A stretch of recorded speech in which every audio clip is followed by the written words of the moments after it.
What's up, Austin? Thanks for joining us. Yeah, morning, Austin. How we doing? Merry Christmas, everybody. You as well. Thanks for taking some time with us this morning. And I guess we jump right into it. I'm just curious, as your overall takeaway from the college football playoff game this past Saturday up in Columbus. Tennessee got their tail whipped pretty good. Ohio State was the more talented team, the better team, seemed like the more motivated team, and probably the better prepared team. And they took it to Tennessee right from the jump. Tennessee had a little bit of a counterpunch there in the second quarter, but that's about all they provided, and Ohio State kind of ran away and hid from them. So good, solid year. I think they accomplished, at least the one goal of making it to the CFP. But got some areas to improve, and that's where Josh Heupel and everybody in the program will have to go back to the drawing board and see, what they can come up with for 2025. When you look at the rosters on paper and then you saw, what Ohio State was on the field, clearly they paid a lot for their roster. At times, they've underachieved this season. Clearly, that did not happen on Saturday. You saw the full potential of this roster. Are they close in terms of the Vols talent-wise? I think they're significantly better. In certain areas, probably very, very close, but in other areas, there's a pretty stark contrast between the two. And, I think that's something that, Tennessee will have to kind of, address and assess and, kind of decide what they want to do with this 2025 roster. Right now, they've not been a huge player in the portal. They'll have the one addition in Wendell Moy, and I think they're in a pretty good spot for Josh Thompson, the offensive lineman from Northwestern. But, to add playmakers at receiver and other spots, I think they'll have to determine how big they want to go in on this 2025 season. Austin Price of All Question on 3 with us this morning. Austin, if you look at the game plan of the past weekend, man, Vols versus Ohio State, defensively, it felt like there wasn't many adjustments or just recognition of what Ohio State was doing. How do you think Coach Heupel and Tim Banks' conversation will be this offseason if Tim Banks is retained or re-signed with his new contract? Yeah, I think that, they've got to figure out something. You go back to the Georgia game, you look at Saturday night. Both games, they didn't bring a whole lot of pressure. They didn't blitz a whole lot.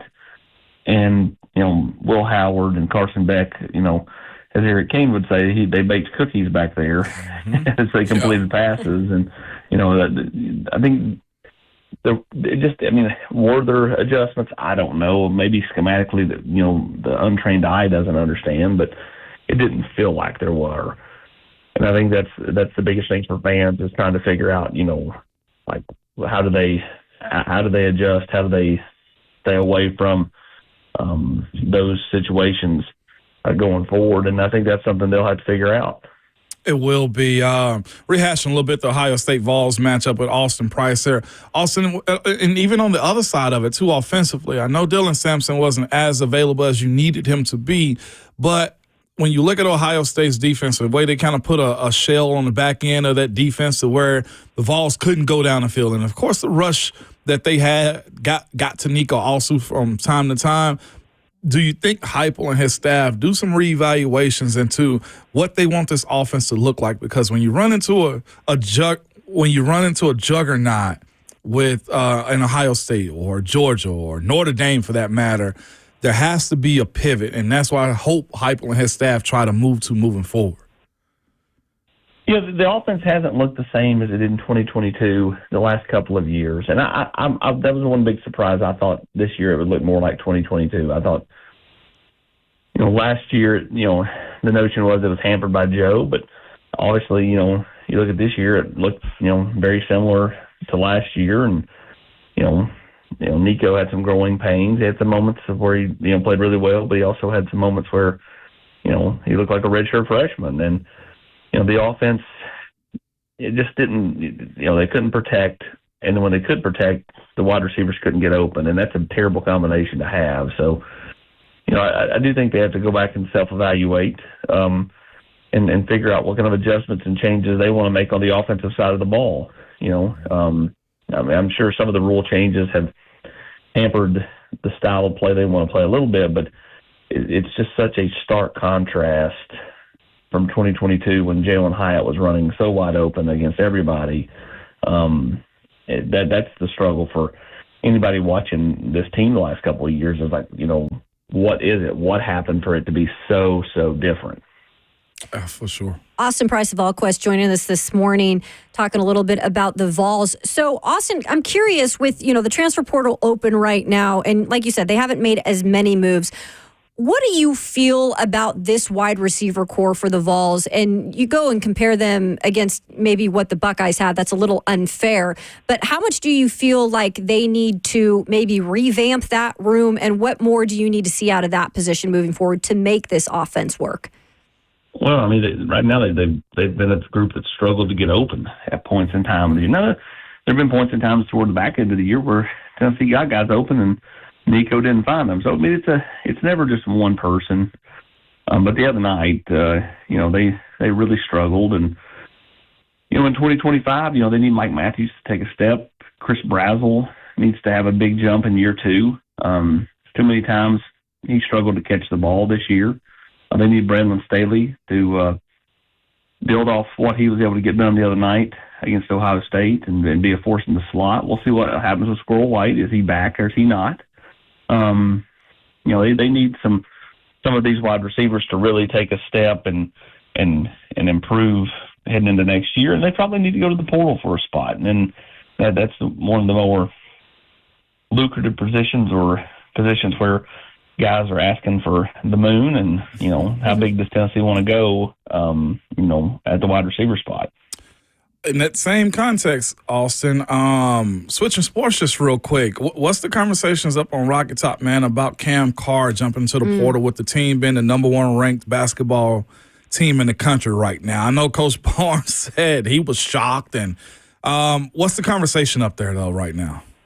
Well, I mean, I think a lot of people it's just the problem with the current, college athletic system. I mean, not that you couldn't, technically you could just walk away from your NFL or NBA team or whatever in the middle of the year. It wouldn't be advised. But Cam Carr did it. And, it's unfortunate, but Coach Barnes kind of, expressed his, disappointment in it all yesterday and talked about the players. Now, the players were a little softer than Coach Barnes, but I'd expect that. I mean, you ask any of the players that are on the football team about their teammates that went in the portal, on the record, they're going to talk about, they have the decision to make, blah, blah, blah, blah, blah. But behind the scenes, they talk a different story. Like, a lot of them felt like they could have stuck it out and played and then went into the portal after Tennessee season ended. Much like a lot of these basketball kids think that Cam Carr could have, helped them out this year. But the problem with Cam Carr is he wanted a redshirt. So he still has 3 years of eligibility left instead of 2 years. And so, that part of it, I mean, like when you look at it individually, it makes sense. When you look at it from a team standpoint, it's a bit of a head scratcher. So it's on what you want to do. The people around Cam, I believe, wanted Cam to go this route. And, I mean, you understand, Cam's taping videos for the volunteer club and the Players Lounge and all these, video-driven deals that are done these days. And, he's still been going about his business, but all of a sudden, decided to, get out of town, and that's where he's headed. No doubt. Just real quick, too, man, Duke Blue Devils out here paying about $4 million a year for a transfer quarterback, Darian Mensah.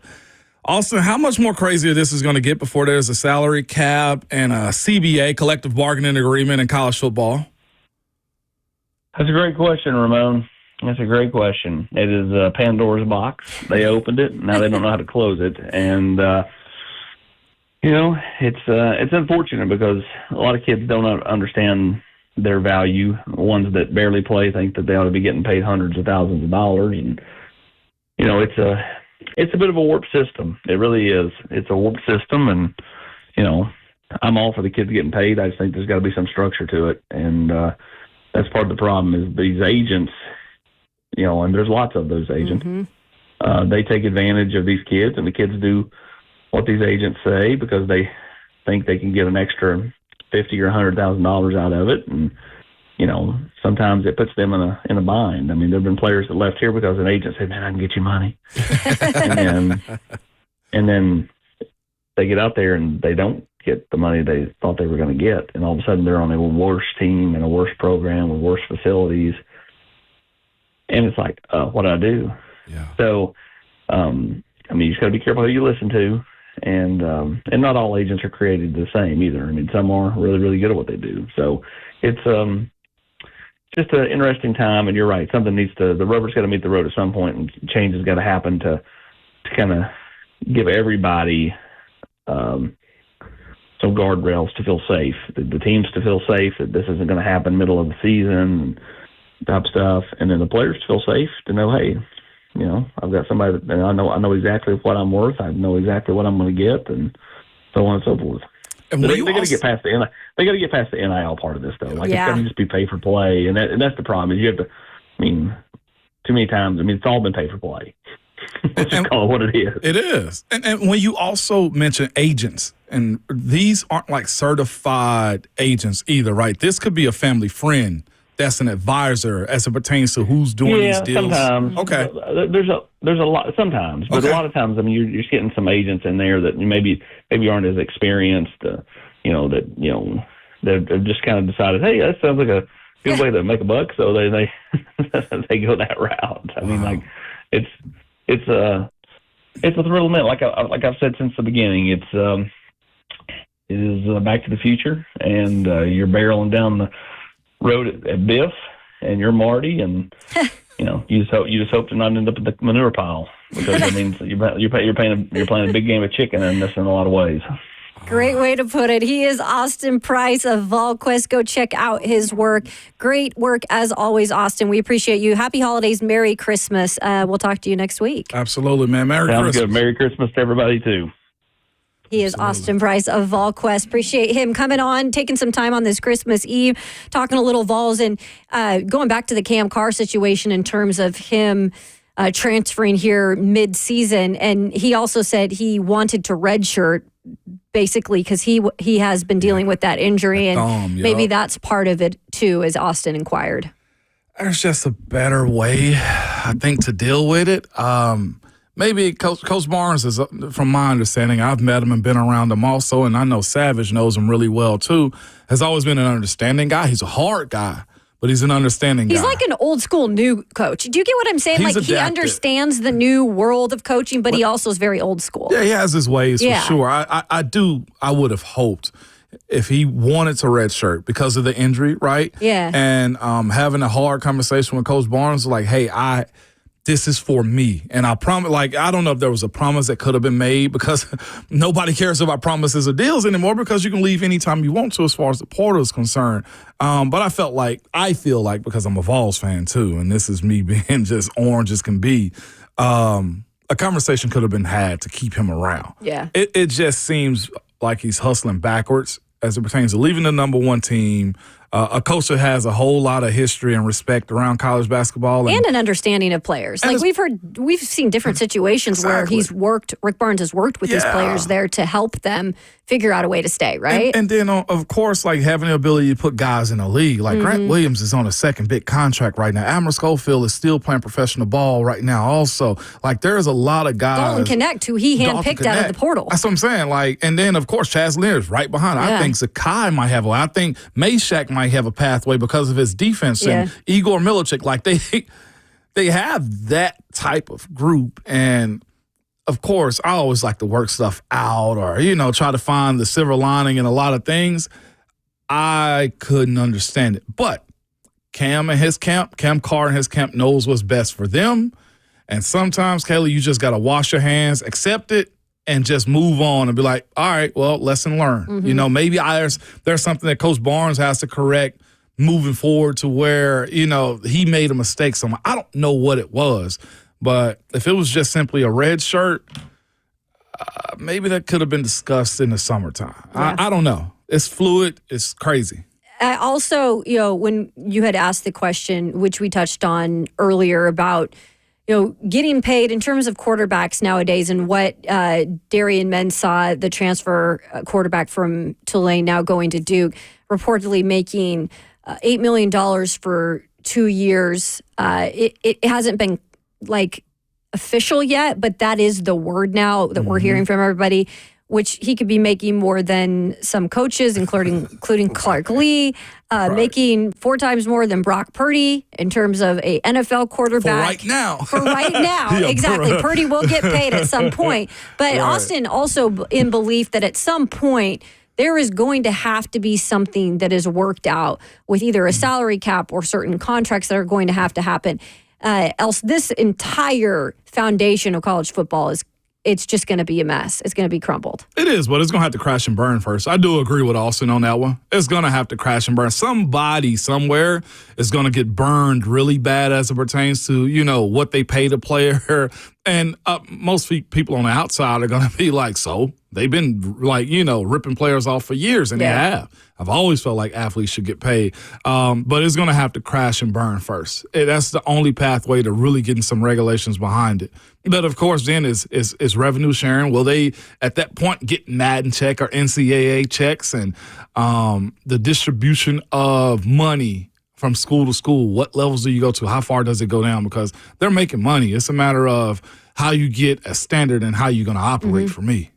615-737-1045. We are going to wrap up hour 3 here in just a minute. And we've been asking the question all morning long and would love to hear from you guys. What is your favorite Christmas gift that you've ever received? We've heard some great ones on Twitter. We're getting a lot of game consoles. Seriously, like every single one you can talk about, we've received today that has been favorite Christmas gifts of theirs. Some old school toys. We'd love to hear from you again. 615-737-1045. And coming up next, this is interesting. We're talking about bowl games, and a lot of these players opting out of bowl games nowadays. They're transferring before they even play in a bowl game. A lot of coaches taking jobs before they coach in a bowl game. Here's something interesting that Deion Sanders has implemented in terms of playing some of his star players in the upcoming bowl game. We'll get to that next here on RK Dub on 104.5 The Zone.